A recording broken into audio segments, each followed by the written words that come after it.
Buenas noches, hermanos.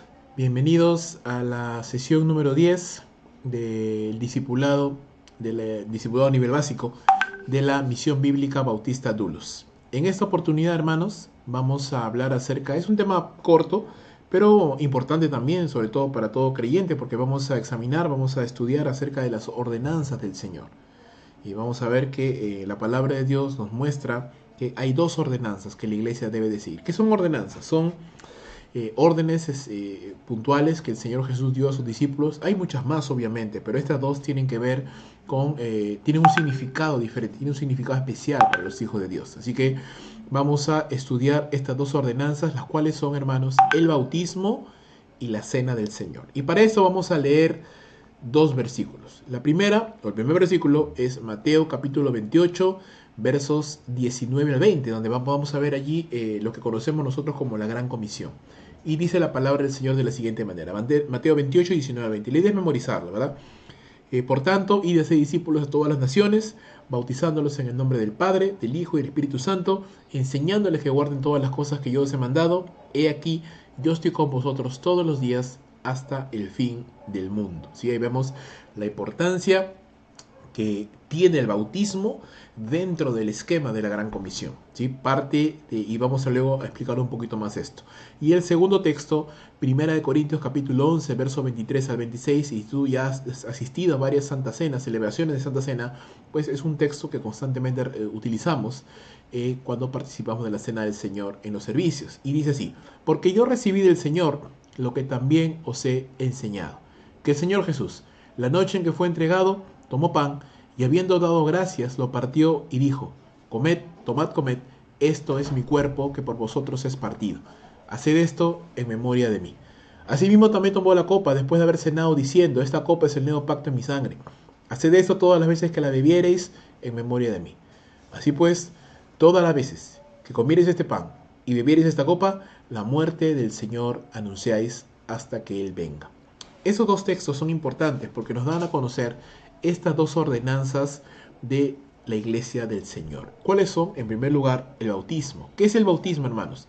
El bautismo es la inmersión en agua completa de un creyente en Cristo Jesús, el cual hace esto por dos razones. Uno, para dar testimonio público ante las personas que él es un creyente en Cristo Jesús. Y en segundo lugar, para ejemplificar. Así como Jesús fue sepultado y resucitó de los muertos a una vida nueva, el creyente es sepultado en el agua y sale del agua a una vida nueva en el Señor.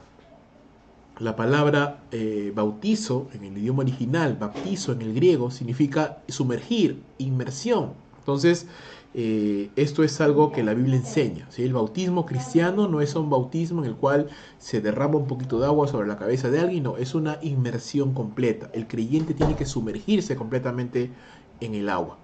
Y la Santa Cena, hermanos, es un testimonio que nos habla y nos hace recordar lo que, lo que en su momento Cristo hizo por nosotros. Cuando nosotros participamos del jugo de la vid y del pan, estamos recordando que el pan representa, no es, sino representa al cuerpo de Jesús que fue molido por nuestros pecados, y el jugo de la vid no es, representa la sangre que fue derramada por cada uno de nosotros. Y debe de hacerse en memoria del sacrificio de Jesús y en un ambiente de santidad, ¿sí? Para recordar lo que Cristo hizo por cada uno de nosotros. Y eso es algo muy importante que nosotros tenemos que tener en cuenta, hermanos. Ahora, vamos a ver algunos aspectos importantes acerca de esto.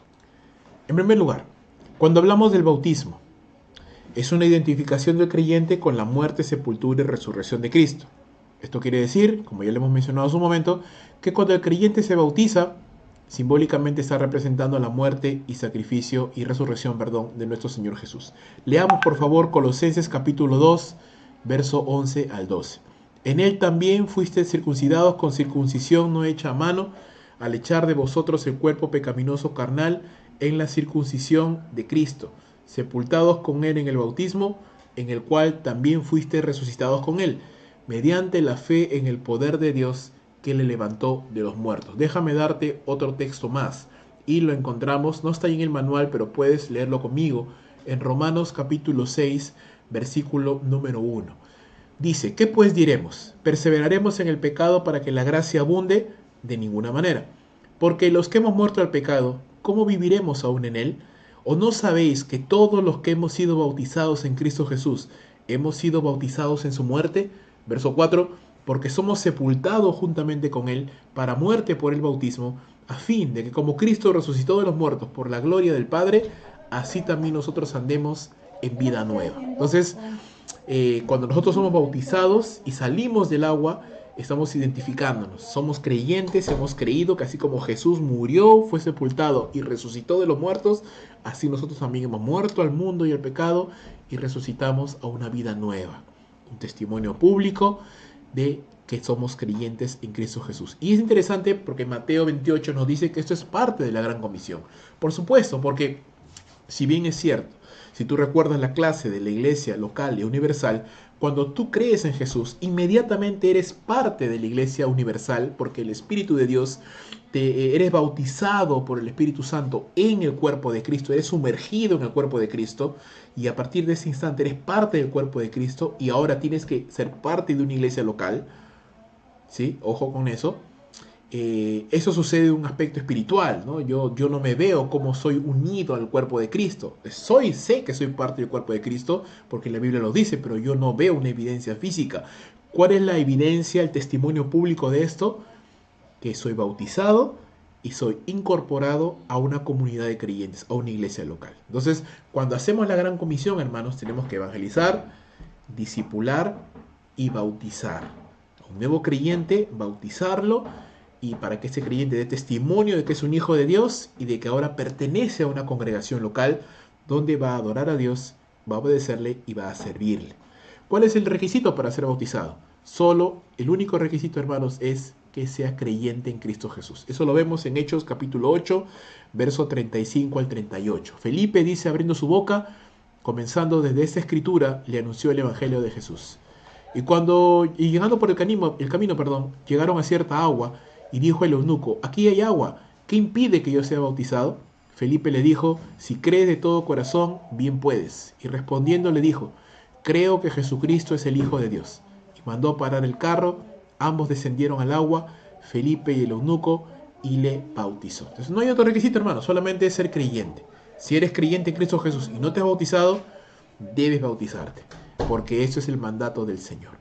El bautismo, ojo, no limpia pecados y no salva a nadie. ¿Sí? A diferencia de la creencia católica romana, el bautismo no perdona ningún tipo de pecado, ni salva a nadie. Solamente es un testimonio de lo que nosotros ya hemos hecho. Hemos creído en el Señor.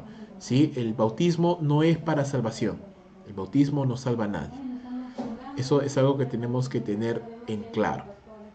Sí hay algunas personas que piensan que el bautismo salva pecados, que el bautismo perdona pecados. ¿Por qué? Porque se fijan en el primer sermón de Pedro. El primer sermón de Pedro, hermanos, Hechos capítulo número 2, cuando Pedro hace el llamamiento final ya de su sermón, mira lo que dice Pedro, Hechos capítulo número 2, verso 38, verso 37. Al oír esto se compungieron de corazón y dijeron a Pedro y a los otros apóstoles, varones hermanos, ¿qué haremos? Pedro les dijo, arrepentíos y bautícese cada uno de vosotros en el nombre de Jesús para perdón de pecados. Y piensan, ahí está, tienes que bautizarte para ser perdonado. No, hermanos, ¿por qué? Porque el siguiente capítulo, en el capítulo número 3, vemos a Pedro nuevamente predicar, y cuando Pedro hace ahora el llamamiento nuevamente, mira lo que Pedro dice. Si el bautismo fuera requisito para salvación, Pedro tendría que decirlo nuevamente. Pero no, mira lo que Pedro dice. Vamos a Hechos capítulo número 3 y el versículo número 19. Así que arrepentíos y convertíos para que sean borrados vuestros pecados, para que vengan de la presencia del Señor tiempos de refrigerio.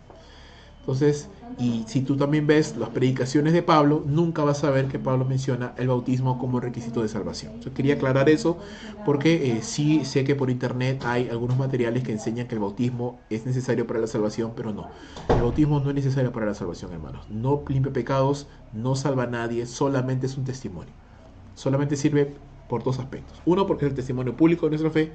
Dos, porque es la identificación con la muerte y resurrección de Cristo Jesús y nosotros como creyentes. Con respecto a la cena del Señor. Con respecto a la cena, hermanos, tenemos que entender algunas cosas. En primer lugar, tiene sus antecedentes en la Pascua judía. Los judíos celebraban por orden del Señor a partir de Éxodo capítulo número 12, celebraban la Pascua. ¿Qué cosa era la Pascua? Era una cena que se realizaba con hierbas amargas y panes sin levadura, celebrando la liberación de Israel de la esclavitud de Egipto. Esa noche que ellos fueron liberados, ellos tenían que sacrificar un cordero macho de 1 año sin defecto. Eso tú lo puedes leer en tu Biblia con tiempo, en Éxodo capítulo 12. Tenían que sacrificar un animal y con la sangre de ese animal pintar el dintel de las puertas para que el ángel de la muerte que estaba juzgando y matando a los primogénitos entre los egipcios no entrara a las casas de los israelitas y matara a ellos. Entonces con la sangre ellos se protegían del ángel de la muerte y tenían que comer ese cordero con hierbas amargas, panes sin levadura, y esa misma noche ellos serían liberados de la esclavitud de Egipto y saldrían rumbo a la tierra prometida.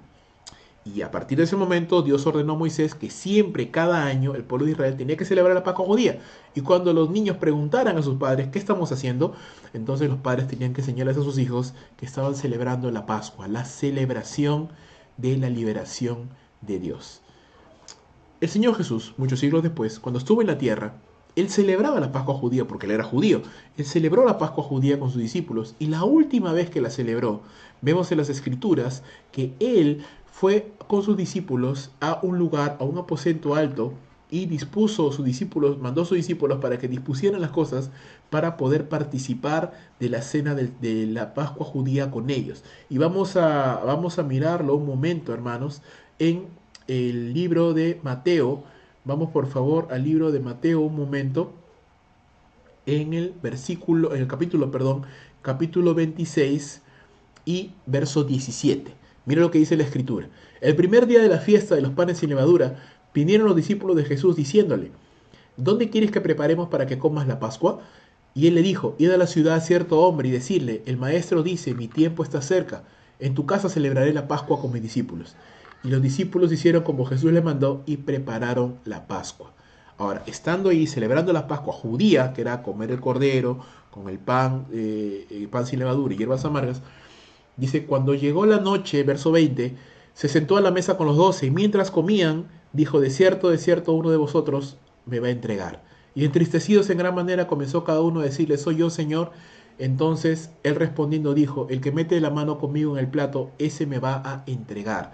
A la verdad, el Hijo del Hombre va, según está escrito de él, mas hay de aquel por el cual el Hijo del Hombre es entregado. Bueno le fuera a este hombre no haber nacido.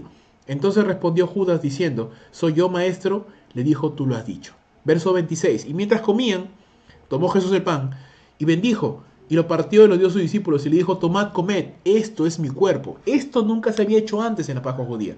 En la Pascua judía solamente se comía el cordero, se comía el pan y nada más. Se alababa al Señor, por supuesto, pero nada más.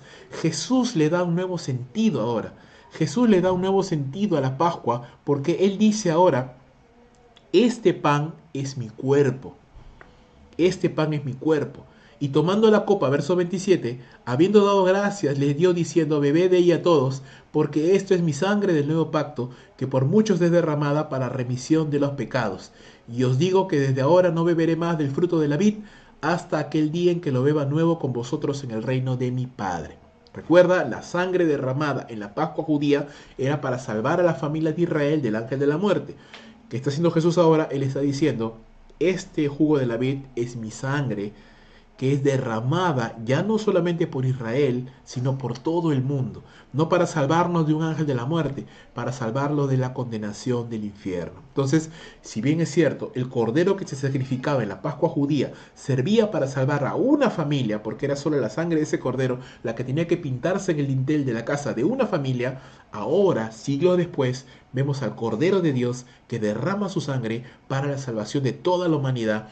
Y ahora ya no se tiene que aplicar en un dintel, sino en nuestro corazón por medio de la fe. Entonces, ahora, comemos el pan y el jugo de la vid, ya no recordando al Cordero del Antiguo Testamento, sino recordando al Cordero de Dios, a Cristo Jesús, que derramó su sangre por cada uno de nosotros.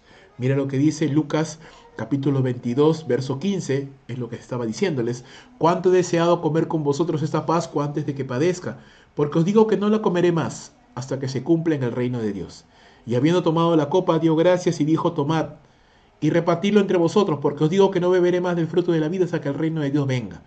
Y tomó el pan y dio gracias y lo partió y dijo: este es mi cuerpo que por vosotros es dado. Haced esto en memoria de mí. ¿Sí? Eso es importante. De igual manera, después de que hubo cenado, tomó la copa diciendo: esta copa es el nuevo pacto en mi sangre que por vosotros se derrama. Entonces lo que Jesús dijo es que no solo eso significaba su cuerpo y su sangre, sino que teníamos que hacerlo. Y al hacerlo, recordar la obra de Jesús. El apóstol Pablo enseñó, hermanos, que los creyentes debemos celebrar la cena del Señor, porque ese es el nombre que tiene ahora. La Pascua judía para nosotros es la cena del Señor, y tenemos que celebrarla como recordatorio de lo que Jesús hizo por cada uno de nosotros. Somos salvados por la sangre de Jesús. Cristo entregó su cuerpo para ser molido por nuestros pecados, y eso es lo que recordamos en la cena del Señor, hermanos.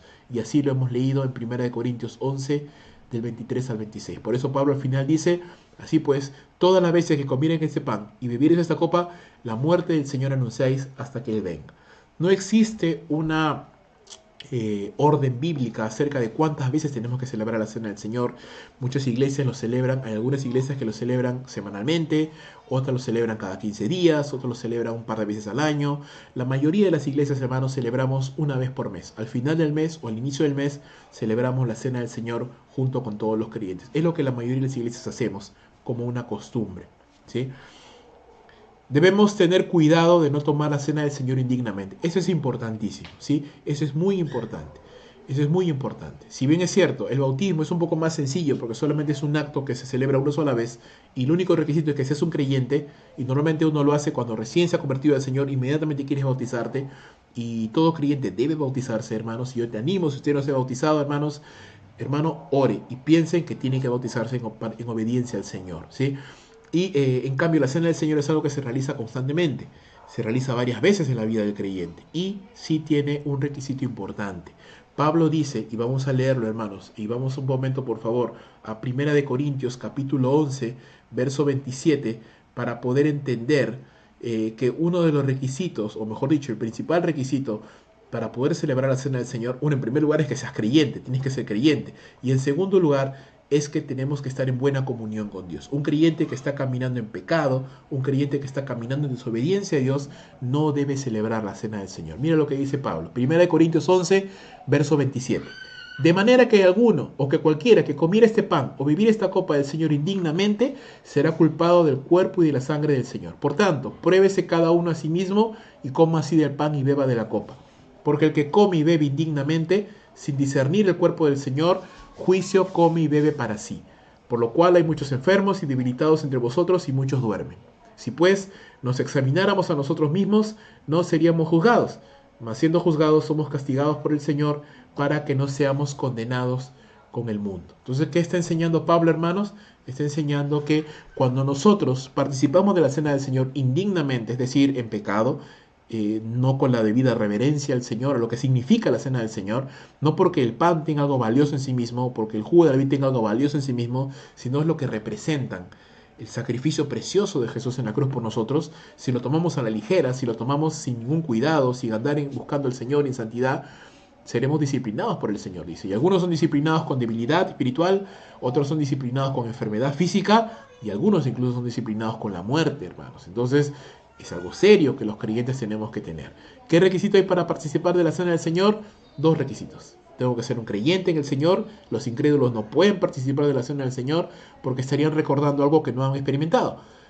¿Cómo pueden agradecer por algo que no quieren experimentar? Que es la salvación de Jesús. Y en segundo lugar, tengo que ser un creyente en buena comunión con el Señor. Estar en buena comunión con el Señor, orando al Señor, procurando vivir en santidad, teniendo todos mis asuntos arreglados con el Señor, puedo participar de la cena del Señor.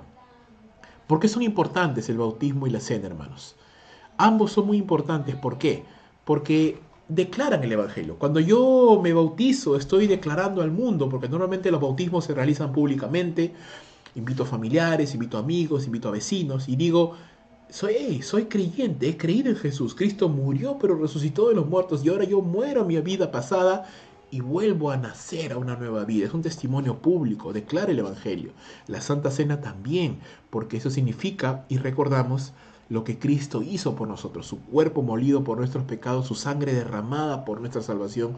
Las ordenanzas declaran el Evangelio, ayudan a preservar la santidad de la iglesia, sobre todo la Santa Cena, porque siempre decimos, hermanos, vamos a tomar la cena del Señor, procure estar a cuentas con el Señor, y cuando uno va a tomar la cena del Señor, pues uno se examina a uno mismo, ¿verdad? Estoy caminando bien con el Señor, estoy en buena comunión con Dios, entonces eso ayuda a preservar la santidad de la iglesia. Nos ayuda a mantenernos enfocados en Cristo, a recordar lo que Cristo hizo por nosotros, siempre. Nos ayuda también a entender cómo estamos andando en nuestra vida espiritual y nos ayuda a juntos recordar que somos el cuerpo de Cristo. Por eso es que siempre tenemos que celebrar la cena del Señor y siempre tenemos que animar a los hermanos a que se bauticen, porque así damos testimonio de lo que Cristo hizo por nosotros. Hermano, esta es una clase muy sencilla, muy simple, pero espero que haya sido lo suficientemente claro. ¿Todos los creyentes deben participar? Por supuesto que sí.